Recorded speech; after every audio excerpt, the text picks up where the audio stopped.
బట్టి గారు పేరా నంబర్ 62లో ఒక మాట చెప్పారు అధ్యక్ష, నది దాటేదాకా ఓడమల్లయ్య, దాటిన తర్వాత బోడమల్లయ్య అని పేరా 62లో బట్టి గారు చెప్పారు అధ్యక్ష. ఇది కాంగ్రెస్ పార్టీకి బాగా సూట్ అవుతుంది.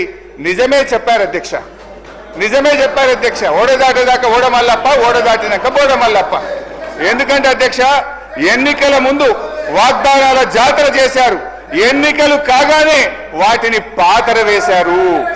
ఇవాళ మహాలక్ష్మి 2500 మోసం, 4000 రూపాయల పెన్షన్, రైతు భరోసా, రుణమాఫీ, తులం బంగారం, నిరుద్యోగ భృతి, ఏడాదిలో 2 లక్షల ఉద్యోగాలు, ఉద్యోగులకు పిఆర్సీ 4 డిఏలు, ఆటో డ్రైవర్లకు 12,000, అన్ని పంటలకు బోనస్, ప్రభుత్వంలో ఆర్టీసీ విలీనం, 5 లక్షల విద్యార్థి భరోసా కార్డు. బట్టి గారు ఇప్పుడు చెప్పండి, బోడమల్లయ్య ముచ్చట ఎవరికి వర్తిస్తుందో ఒకసారి చెప్పాలని చెప్పి నేను బట్టి గారిని కోరుతా ఉన్నా అధ్యక్ష.